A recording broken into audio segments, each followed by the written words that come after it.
Zee TV ప్రేక్షకులకి నమస్కారం. మన హిందూ సాంప్రదాయాలలో ప్రతి ఒక్క పండుగకి ఒక్కో విశిష్టత ఉంటుంది. లయకారకుడైన ఆ పరమేశ్వరుడికి ఈ కార్తీక మాసం అంటే ఎంతో ప్రీతికరం. ఈ 30 రోజులు చేసే నదీ స్నానాలు, జపాలు, పూజలు, ఉపవాసాలు, దాన ధర్మాలు ఇలా చెప్పుకుంటూ పోతే ఎన్నో ఉన్నాయి. అందులో ఏ ఒక్కటి ఆచరించినా ఆ పరమేశ్వరుడి యొక్క సంపూర్ణ అనుగ్రహం ప్రతి ఒక్కరిపై తప్పక ఉంటుంది. కార్తీక మాసంలో ప్రతినిత్యం ఆచరించవలసిన విధులు. ఈ 17వ రోజు విదియ. ఈరోజు వనభోజనము శ్రేష్టము. ఉల్లి, ఉసిరి, చద్ది, చల్ల, ఎంగిలి, తరిగినవి నిషిద్ధాలు. ఈరోజు దక్షిణ తాంబూలాదులు స్వయం పాకంతో దానం ఇవ్వాలి. ఈ కార్తీక మాసంలో కార్తీక పురాణాన్ని పఠించినా విన్నా ఎన్నో శుభ ఫలితాలు కలుగుతాయి. అందుకని మనము ఆ కథను విని తరిద్దాం. కార్తీక పురాణం 17వ అధ్యాయం కర్తవ్య బోధ తత్వోపదేశము ఇప్పుడు తెలుసుకుందాం. మునీశ్వరుడు: ఓ ధనలోభి, నీకు కలిగిన ఆశ్చర్యము నాకు అర్థమైంది. ఎటువంటి పుణ్యకర్మ చేయనటువంటి, ఏ విధ ధర్మమును ఆచరించినటువంటి నాకు ఈ చెట్టు జన్మ నుండి విముక్తి ఎట్లా కలిగిందని నీకు సందేహం. జన్మ అనేది చేసిన కర్మఫలము. కర్మల వలననే ఆత్మకు దేహం అనేది కలుగుతున్నది. ఆత్మ ధరించిన దేహం వలన కర్మ నిర్వహణ జరుగుతున్నది. కనుక శరీరమే కర్మకు కారణమవుతున్నది. కానీ అహంకారంతో ఆత్మ ఈ శరీరమే అని వ్యవహరిస్తూ ఉంటాము. ఓ పునీత పుణ్య పురుష, నేను, నాది అనబడే జీవాత్మయే అహంకారం. ఈ అహంకారంతోనే సర్వము అన్న భావన కలుగుతుంది. ఆత్మ పరమాత్మ స్వరూపము.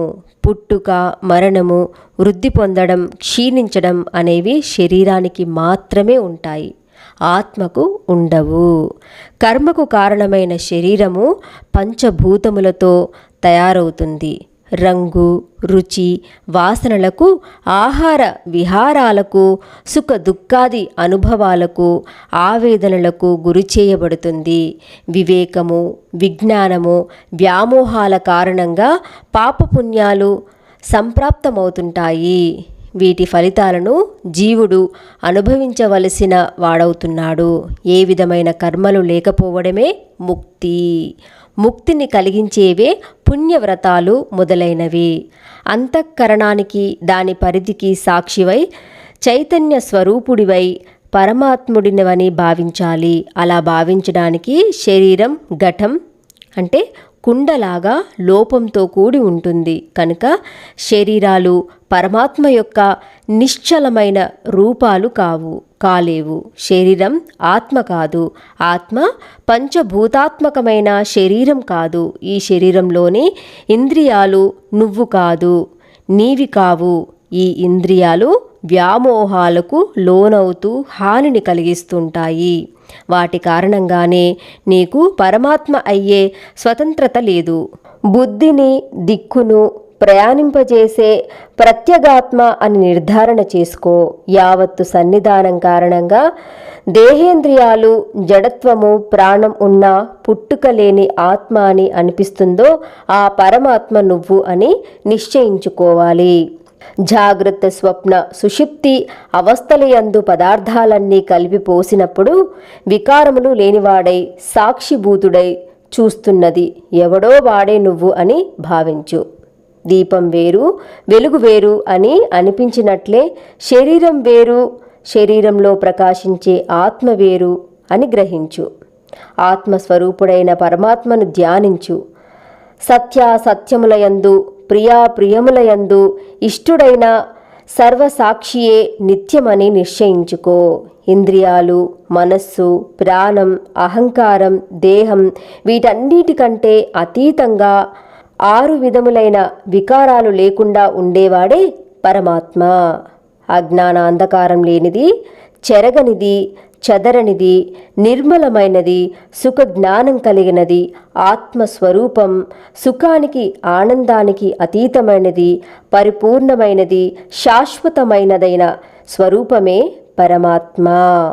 సర్వజ్ఞత, సర్వేశ్వరత్వం, సర్వశక్తిత్వం వేదాలలో ఎవరికి ఉన్నాయని, ఎవరికి సంబంధించినవని చెప్పబడినాయో అటువంటి పరమాత్మను అనుసరించి చేసే ఏ వస్తు జ్ఞానం వలన పరిపూర్ణమైన జ్ఞానం కలుగుతుందని వేదాలు బోధిస్తున్నాయో అదే పరబ్రహ్మమని, కర్మఫలదాయకమని, జీవులన్నింటికీ కారకమని సమస్త వేదరాశి ఉద్ఘోషిస్తున్నది.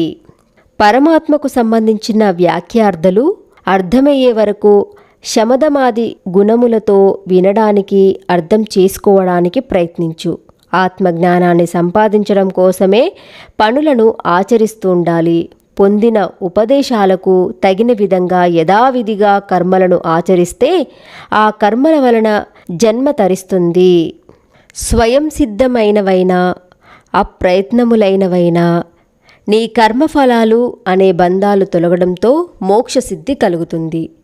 అన్నీ నేనే చేస్తున్నాను, అన్నీ నావే, అంతా నాదే, నేనే గొప్ప అనే భావనను విడిచిపెట్టి మనను నడిపించేవాడు ఒకడు ఉన్నాడని తెలుసుకొని వాడిని తెలుసుకునేందుకు ఈ శరీరంతో ప్రయత్నించాలి అని ధనలోభి ద్వారా మహర్షి మనకు సూచిస్తున్నాడు.